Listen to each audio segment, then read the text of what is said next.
문재인 대통령 아들 문준용 씨에 대한 국민의당의 제보 조작 사건 말이죠. 파문이 커지고 있습니다. 국민의당은 뭐 존립 자체까지 지금 얘기되고 있고, 안철수 전 대표는 정치적 생명이 또 걸린 문제 아니냐, 이런 얘기가 나오고 있습니다. 더불어민주당 원내 대변인이시죠. 강훈식 의원 연결해서 이야기 좀 나눠보겠습니다. 강훈식 의원님 안녕하십니까?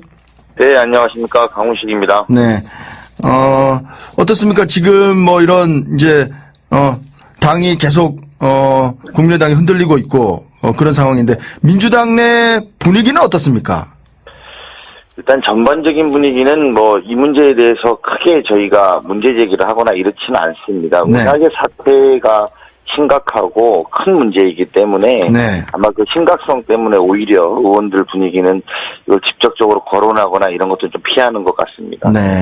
조금 관망하면서도 어떻게 지금 되고 있는지 이제 지켜보는 그런 거군요. 네, 그리고 뭐 사건 자체가 워낙에 심각하지 않습니까? 네. 가령 뭐 지금 그런 이야기는 안 합니다만, 만약에 안철수 후보가 당시에 대통령이 됐더라면 네. 그 뒤로 이런 문제가 나왔다고 하면 대한민국은 어떻겠습니까? 아마 엄청난 극도의 혼란에 빠지고, 특히나 네. 지난 정부에서 박근혜 대통령 또 이런 국정농단 때문에 국민들 상처 많이 받으셨는데, 네. 뭐 그렇게 되진 않았습니다만, 네. 그렇게 저희가 한번 잠깐 상상하면 상상하기도 싫은 그런 결과를 생각하기 때문에 저희로서는 굉장히 심각하고, 또 그런 심각성에 비춰보면 오히려 저희가 말하기가 좀 어렵다, 뭐 이런 생각이 듭니다.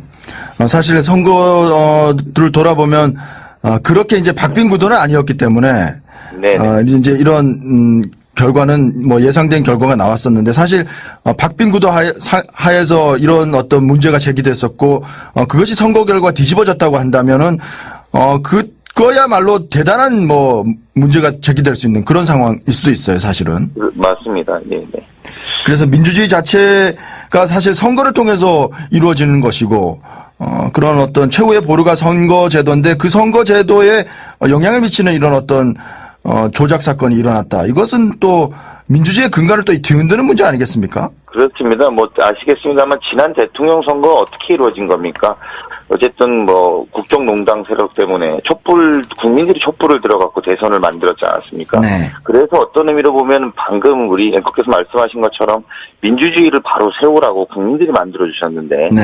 그런 결과로 저희가 탄핵이 되어서 대통령 선거를 함에 있어서 만약 이런 조작 사건이 있었다, 또는 이런 시도들이 있었다라는 것 자체가 국민들로서는 납득하기 좀 어렵다, 저는 이렇게 보고 있습니다. 국민의당 당시에 이제 공명선거 추진단장을 맡았던 이영주 의원이 어제 이제 자세한 뭐 전말을 얘기했어요. 예. 그 이유미 씨라고 하는 분, 그러니까 네네. 이분이 카카오톡 캡처하면 혼자서 핸드폰 세대로 조작하고 녹음을 이제 남동생을 시켜서 하고 이렇게 해서 자발적으로 이렇게 했다는 건데, 어떻습니까? 이런 것들이 좀 납득이 되지 않는 구석이 있는데요. 네, 뭐 사실 누구도 납득하기 어려울 거라고 봅니다. 그리고 특히나 대선을 치렀다면 네. 뭐라고 하죠? 그 브리핑장에 와서 이야기하는 사람, 특히 대선 사회를 남겨놓고는 모두가 내용을 알고 있어야 되는 정도 수준의 것들 아니면 네. 올릴 수 없습니다. 그러니까 일정 정도 그 내용에 대해서 소위 캠프는 다 알고 있었을 것이다. 적어도 이런 것이고요. 네. 저희가 한번 숫자를 뽑아보니까 그 5월 5일날 발표를 했는데요. 네. 그날부터 5월 8일까지 국민의당이 이 내용을 가지고 논평하고 브리핑한 게 29번입니다. 네. 그러니까 거의 3, 4일 동안 하루에 10번에 가까운, 7, 8번에 가까운 숫자로 논평을 냈다라는 건 선거 4일을 남겨놓고 이것으로 선거 마지막을 몰아갔다라고 봐도 과언이 아니거든요. 네. 그런데 이제 단순히 이유미가 조작을 했다. 그리고 네. 우리 당은 전혀 몰랐다라고 말하는 것이 국민들한테 납득될지 의문입니다. 네. 지금 방금 말씀하셨다시피, 그런 어떤 제보가 들어왔을 때는, 그것이 또 선거에 엄청난 영향을 미치는 그런 제보이고 파괴력 있는 제보라고 한다면, 당연히 그거에 대한 검증 절차를 거쳐야 될 텐데, 그런 절차 없이 그냥, 그걸 폭로한다? 그것이 또 납득이 안 되는 부분이 있고요. 그럼요. 예, 뭐, 말씀하신 것처럼 아주 기본이잖아요. 뭐, 심지어는 이게 지금 여의도에서 나오는 이야기로는 모 언론사에 먼저 제보를 했답니다. 네. 뭐 언론사에서 이거 진실 여부가 확인되지 않는다. 네. 제보자가 누군지 명확하게 밝혀야 된다. 이래서 보도를 하지 않았다는 거예요. 네. 하물며 이제 그런 언론도 아주 기본적인 기능이듯이 공당이라고 하면 당의 아주 기본적인 제보입니다. 네. 바꿔 말하면 이렇지 않겠습니까? 앞으로 야당이라는 것이 국민의 제보로 또 여당을 공격하기도 하고 이런 일들이 있을 텐데요. 어떤 국민들이 이제 국민의당에 가서 무슨 제보를 하겠습니까? 네. 제보를 하면 이것 또한 본인이 그게 실제로 팩트라고 하더라도 이제 거짓으로 또는 조작으로 오해받을 수 있기 때문에 아마 제보도 이제 쉽게 못할 겁니다. 네. 바꿔 말하면 국민의당이 아주 기본적인 조사 또는 팩트 체크 정도도 하지 않고 선거 사회를 남겨놓고 이것을 전방위적 공세했다라는 것은 국민들로서도 잘 이해가 되지 않고요. 네. 그리고 그것이 또 특히 이음이라고 하는 30대 한 사람과 최고위원의 또는 한두 명의 이야기로 진행됐다라고 한다면 네. 그것을 또 믿을 사람이 몇 명이나 있을지 생각이 듭니다. 네. 이것이 이제 의원님 얘기대로 하면 언론에도 제보가 됐었는데 언론이 이걸 훑어보니까, 이것이 좀 신빙성이 없다. 이렇게 해서 이제, 거절한 거라는 말씀이시고, 네. 당에서는 이제 그거를, 그냥 터뜨렸다는 건데, 어떻습니까? 어제 이제 박지원 전 대표가 저희 방송에서 나와서, 그걸 조작해서 하라고 하는 사람이 어디 있겠느냐. 나도 몰랐고, 나도 상당히 충격을 받았다. 이렇게 얘기를 했는데요. 네.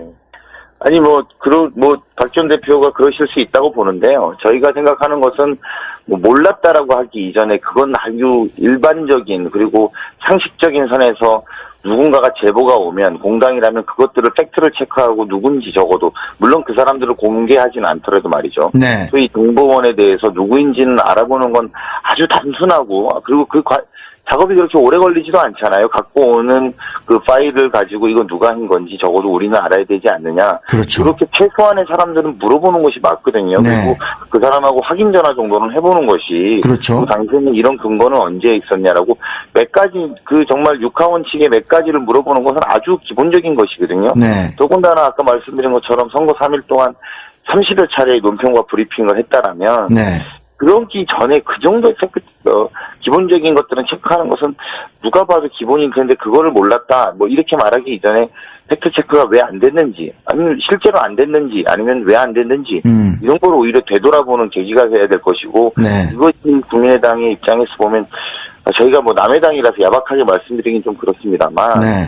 기본적인 공당으로서의 자질이 있는지, 네. 이게 당이라는 역할을 할 수 있는 건지에 대해서 되돌아보는 자성의 기회가 돼야 되지 않을까 싶습니다.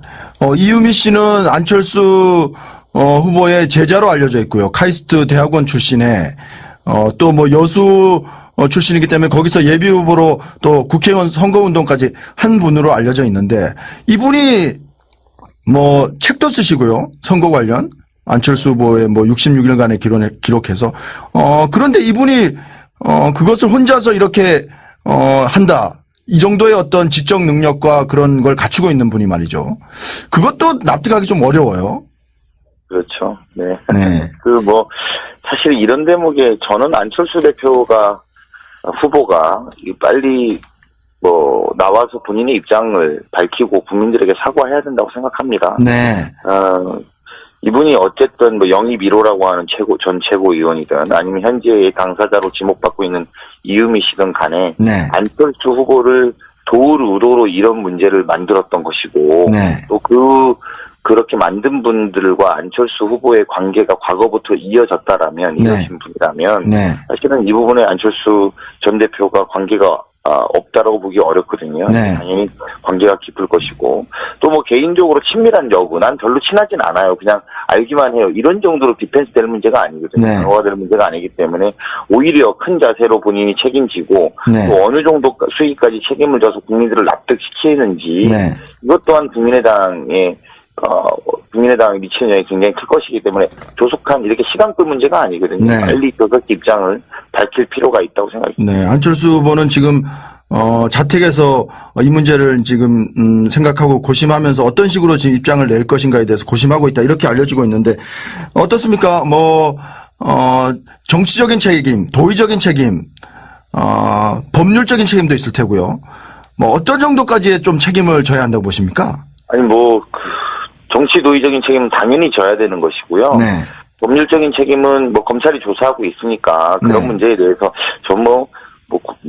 후보까지 직접 법률적인 책임을 상황이 엮일 수 있는 건지는 잘 모르겠습니다만 그건 검찰 조사에 맡겨야 되는 문제라고 보고요. 네. 아주 기본적으로는 지금 그 단계 이전에 정치적이고 도의적인 책임은 먼저 지고 나와야 되는 거라고 저는 생각합니다. 네. 안철수 후보가 그렇다고 해서 내가 대선 후보였기 때문에 대선 후보로서 사과드린다. 이 정도만 해서 또 국민들이 납득하겠습니까? 뭐 어떤 지금 뭐 국회의원직 상태는 아니지만 네. 뭐 어느 정도의 그런 뭐 국민들이 납득할 수 있는 어떤 말이 아닌 어떤 메시지를 던져야 되는 거 아닙니까? 그렇죠. 그리고 국민들이 안철수 후보를 지지했던 것은 또는 국민의당을 지지했던 거는 새로운 정치를 표방했을 뿐더러 네. 또 새로운 시도와 노력에 대해서 어쨌든 국민들이 표를 주고 또 응원했던 분들이 굉장히 많을 거라고 보고요. 그런 지지자들의 입장에서 보면 굉장히 상처가 많이 되지 않았겠습니까? 이번 사건이. 네. 그렇기 때문에 안철수 후보가 모든 것을 다 내려놓는다는 각오로 이 사태에 임하지 않으면 오히려 국민들은 더 납득하기 어려울 것이고 기존에 지지해줬던 분들까지도 지지를 철회할 수밖에 없는 상황이라고 저는 개인적으로 판단하고 있기 때문에 네. 적극적이고 강력한 조치를 하시는 게 맞다. 네. 모든 것을 내려놓는다는 각오로 하셔야 된다 이런 말씀을 주셨는데 그 의미는 뭐 청취자 여러분들의 생각에 맡겨야 됩니까? 아니면 이게 그 생각에 맡기셔야죠. 제가 더 이상 구체적으로 말씀드리기 적절치 않은 것 같습니다. 네. 어떻습니까? 박지원 전 대표는 특검을 주장했고요. 이 사안뿐만 아니고 또 문준용 씨 취업 비리 의혹도 엄연하다. 그렇기 때문에 같이 뭐 이른바 쌍끌이 특검이라는 얘기가 나오는데 그렇게 얘기했고요. 또 당 내에서도 뭐 김동철 원내대표도 특검을 주장했는데 이 부분은 어떻게 받아들이십니까? 어제 제가 알기로는 국민의당이 의총에서 이게 당론으로 채택이 안 됐던 모양이에요. 네. 그거는 이제 바꿔 말하면 국민의당 기류 전체가 그런 것이 아니라 이제 몇몇 중진 의원들이 그렇게 주장하시는다고 들었고요. 네. 저희는 일단 당의 입장에서 생각해보면 이게 국민의당이 국민 앞에 석고대저하고 또 진실규명에 협조해야 될 공당이 사건의 본질을 좀 흐리려는 태도가 아닌가 이렇게 의심이 들었고요. 실제로 이 대선 공작을 인정한 국민의당이 진짜 진정성 있는 사과를 한다면 이런 말씀 하시면 안 되고요. 네. 검찰 조사에 당당하게 응하고 또 검찰이 모든 것들에 합법적으로 절차들을 다 밟아서 떳떳하게 국민 앞에 밝히는 게 1번일 것이고요. 네. 또 그런 것과 동시에 본인들이 사과가 전제된 이야기를 해야 될 것이라고 봅니다. 네. 검찰 조사가 미비하다면 그 다음에 그것을 특검은 국민들의 합의로 또 이뤄내서 이야기할 수 있는 것인데 네. 현재 시점에서 그 주장을 한다는 것은 오히려 의도가 또 본질을 흐리려고 하는 고도의 물타기 아닌가 이런 생각이 듭니다. 네. 국민의당 황주홍 의원은 자신이 국민의당 의원이라는 것이 부끄럽다 이렇게 얘기를 했고 그리고 당 내에서도 여러 가지 지금 기류들이 있는데요. 국민의당 당세가 이렇게 흔들리면 어떻습니까? 당의 이제 원심력이라고 그럴까요? 그런 것들이 좀 커지면서 정치 세력도 좀 재편될 수 있지 않겠느냐 이런 얘기도 나오는데요. 네.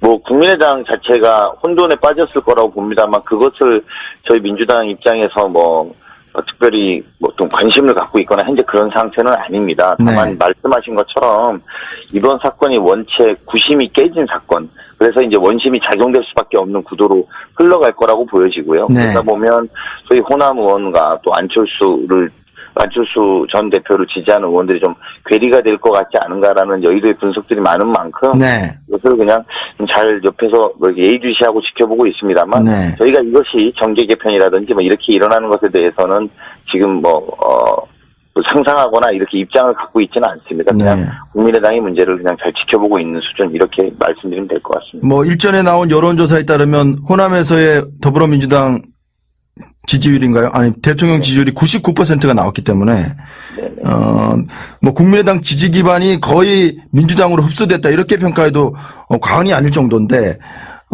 이렇게 인위적인 어떤 정계 개편은 아니더라도 이렇게 문은 열어놓고 계시는 거죠?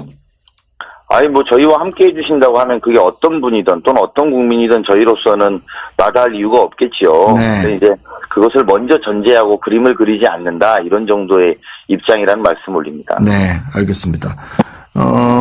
여야가 국회 정상화에 이제 합의하지 않았습니까? 네네. 네. 뭐 추경 문제하고 그리고 운영위에 조국 민정수석을 출석시키는 문제. 이 문제는 이제 제외시키고 합의를 했는데 어떻습니까? 그 민정수석 그 국회 운영위 출석 문제. 이 문제는 어떻게 바라보고 계십니까? 저희가 사당 원내대표 합의에서는 이제 아주 원칙적인 합의 정도를 냈으면서 국회 정상화로 돌렸다는 점은 굉장히 크게 환영할 만한 이야기라고 생각이 듭니다. 네. 두 가지 이제 방금 엠키코스 물어보신 두 가지 답변을 좀 드리면, 네. 아마 누구도 국회에서 요구하고 요청하는 국민의 대표로서 요구하고 요청하면 나오지 않을 수는 없습니다. 네. 그런데 다만 이것을 조국 수석 이렇게 말하는 것은 또 반대로 국회의 권위나 역할에 또 적합한 것인지에 대해서 저희들은 굉장히 의문스럽고요. 네. 그렇게 물을 문제가 아니라 당연히 행정부에 대해서 국회가 공식적으로 부를 수 있는 사람은 누구나 부를 수 있고, 그 전에 이제 저희가 7월 국회를 통해서 가능한 단위부터는 어쨌든 업무 보고를 또 받아야 되거든요. 아직 네.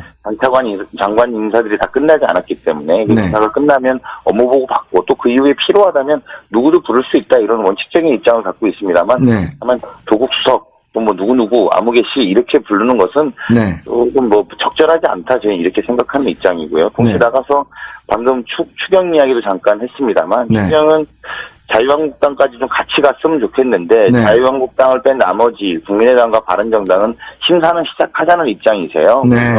그래서 저희 민주당과 국민의당, 바른정당은 먼저 추경 심사를 가능한 한 단위부터 시작하려고 합니다. 그래서 네. 오늘부터 아마 진행이 될 것이고요. 네. 그래서 6월 국회에 아무 성과가 없었던 것 같은데 마지막에 가서 추경을 시작했고, 추경 심사를 시작했고, 정부조직법을 심사를 시작했다는 것에 의미를 두고 있습니다. 네. 그래서 7월 달에는 이것들이 빨리 결실을 맺기를 바라고 있습니다. 네.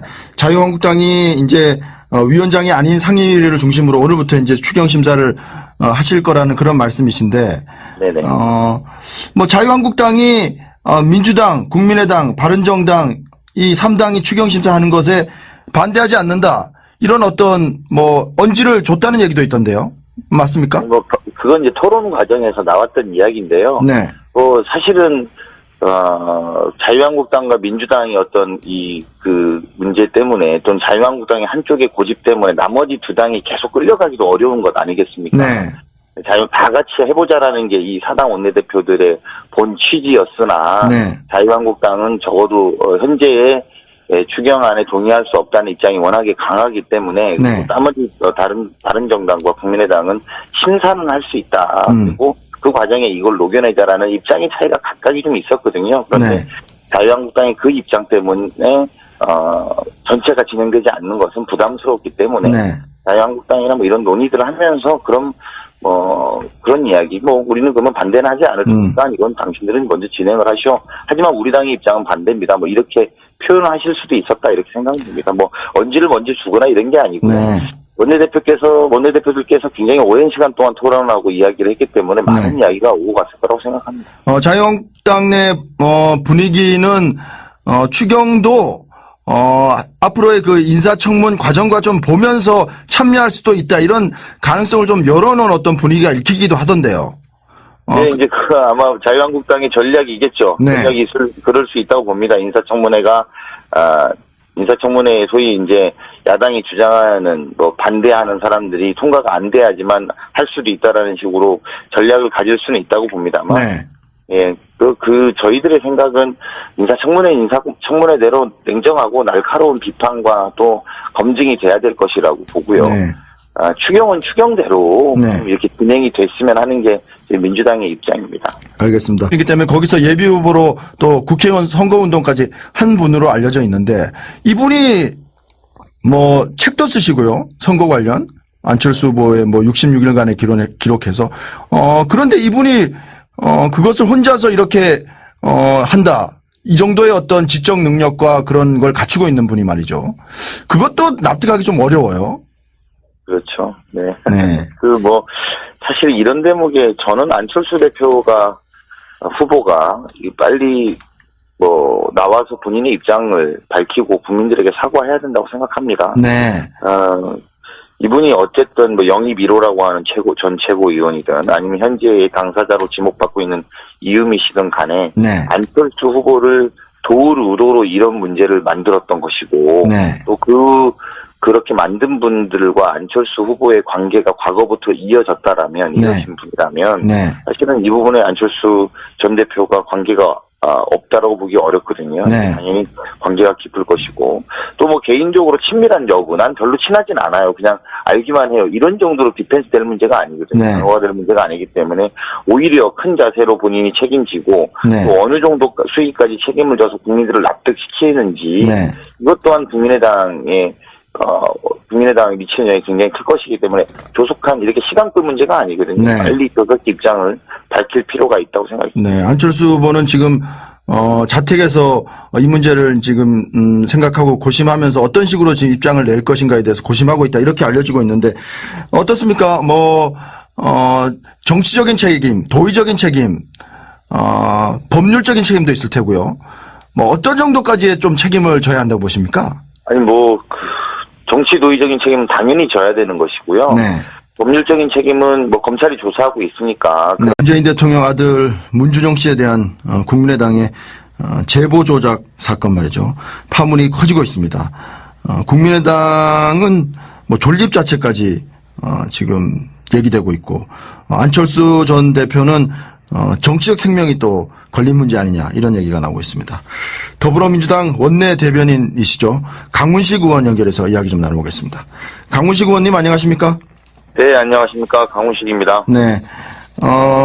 어떻습니까? 지금 이런 이제 당이 계속 국민의당이 흔들리고 있고 그런 상황인데 민주당 내 분위기는 어떻습니까? 일단 전반적인 분위기는 이 문제에 대해서 크게 저희가 문제 제기를 하거나 이렇지는 않습니다. 네. 워낙에 사태가 심각하고 큰 문제이기 때문에 네. 아마 그 심각성 때문에 오히려 의원들 분위기는 이걸 직접적으로 거론하거나 이런 것도 좀 피하는 것 같습니다. 네. 조금 관망하면서도 어떻게 지금 되고 있는지 이제 지켜보는 그런 거군요. 네, 그리고 사건 자체가 워낙에 심각하지 않습니까? 네. 가령 지금 그런 이야기는 안 합니다만 만약에 안철수 후보가 당시에 대통령이 됐더라면 네. 그 뒤로 이런 문제가 나왔다고 하면 대한민국은 어떻겠습니까? 아마 엄청난 극도의 혼란에 빠지고 특히나 네. 지난 정부에서 박근혜 대통령 또 이런 국정농단 때문에 국민들 상처 많이 받으셨는데 네. 그렇게 되진 않았습니다만 네. 그렇게 저희가 한번 잠깐 상상하면 상상하기도 싫은 그런 결과를 생각하기 때문에 저희로서는 굉장히 심각하고 또 그런 심각성에 비추어 보면 오히려 저희가 말하기가 좀 어렵다 이런 생각이 듭니다.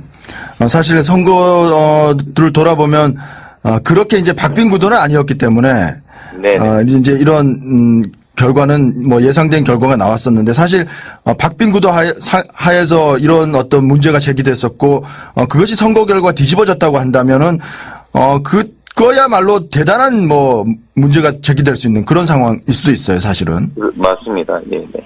그래서 민주주의 자체가 사실 선거를 통해서 이루어지는 것이고 그런 어떤 최후의 보루가 선거 제도인데 그 선거 제도에 영향을 미치는 이런 어떤 조작 사건이 일어났다. 이것은 또 민주주의의 근간을 또 뒤흔드는 문제 아니겠습니까? 그렇습니다.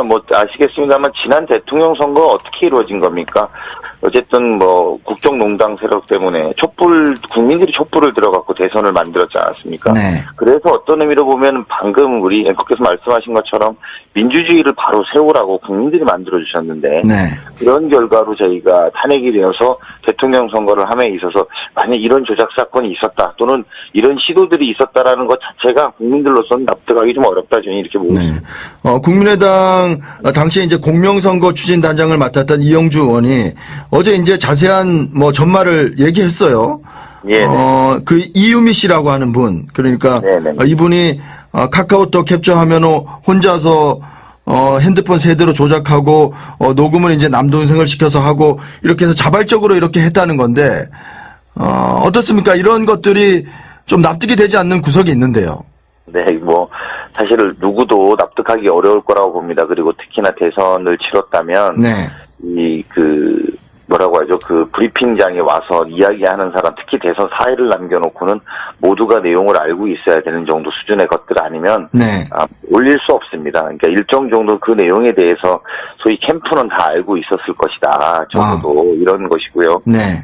저희가 한번 숫자를 뽑아보니까 그 5월 5일날 발표를 했는데요. 네. 그날부터 5월 8일까지 국민의당이 이 내용을 가지고 논평하고 브리핑한 게 29번입니다. 네. 이제 의원님 얘기대로 하면 언론에도 제보가 됐었는데 언론이 이걸 훑어보니까 이것이 좀 신빙성이 없다 이렇게 해서 이제 거절한 거라는 말씀이시고 네. 당에서는 이제 그거를 그냥 터뜨렸다는 건데 어떻습니까? 어제 이제 박지원 전 대표가 저희 방송에서 나와서 그걸 조작해서 하라고 하는 사람이 어디 있겠느냐. 나도 몰랐고 나도 상당히 충격을 받았다. 뭐 이렇게 얘기를 했는데요. 네. 아니 박 전 대표가 그러실 수 있다고 보는데요. 저희가 생각하는 것은 몰랐다라고 하기 이전에 그건 아주 일반적인 그리고 상식적인 선에서 누군가가 제보가 오면 공당이라면 그것들을 팩트를 체크하고 누군지 적어도 물론 그 사람들을 공개하진 않더라도 말이죠. 네. 소위 정보원에 대해서 누구인지는 알아보는 건 아주 단순하고 그리고 작업이 그렇게 오래 걸리지도 않잖아요. 갖고 오는 그 파일을 가지고 이거 누가 한 건지 적어도 우리는 알아야 되지 않느냐. 그렇죠. 그렇게 최소한의 사람들은 물어보는 것이 맞거든요. 네. 그리고 그 사람하고 확인 전화 정도는 해보는 것이. 그렇죠. 당신은 이런 근거는 언제 있었냐라고 몇 가지 정말 육하원 측의 몇 가지를 물어보는 것은 아주 기본적인 것이거든요. 네. 더군다나 아까 말씀드린 것처럼 선거 3일 동안 30여 차례의 논평과 브리핑을 했다라면. 네. 그러기 전에 그 정도의 기본적인 것들은 체크하는 것은 누가 봐도 기본인 그런데 그거를 몰랐다. 이렇게 말하기 이전에 팩트 체크가 왜 안 됐는지, 아니면 실제로 안 됐는지, 아니면 왜 안 됐는지, 이런 걸 오히려 되돌아보는 계기가 돼야 될 것이고, 네. 이것이 국민의당의 입장에서 보면, 저희가 남의 당이라서 야박하게 말씀드리긴 좀 그렇습니다만, 네. 기본적인 공당으로서의 자질이 있는지, 네. 이게 당이라는 역할을 할 수 있는 건지에 대해서 되돌아보는 자성의 기회가 돼야 되지 않을까 싶습니다. 네. 이유미 씨는 안철수 후보의 제자로 알려져 있고요. 카이스트 대학원 출신에 또 여수 출신. 그러니까 거의 3, 4일 동안 하루에 10번에 가까운, 7, 8번에 가까운 숫자로 논평을 냈다라는 건 선거 4일을 남겨놓고 이것으로 선거 마지막을 몰아갔다라고 봐도 과언이 아니거든요. 네. 그런데 이제 단순히 이유미가 조작을 했다. 그리고 네. 우리 당은 전혀 몰랐다라고 말하는 것이 국민들한테 납득될지 의문입니다. 네. 지금 방금 말씀하셨다시피, 그런 어떤 제보가 들어왔을 때는, 그것이 또 선거에 엄청난 영향을 미치는 그런 제보이고 파괴력 있는 제보라고 한다면, 당연히 그거에 대한 검증 절차를 거쳐야 될 텐데, 그런 절차 없이 그냥, 그거를 폭로한다?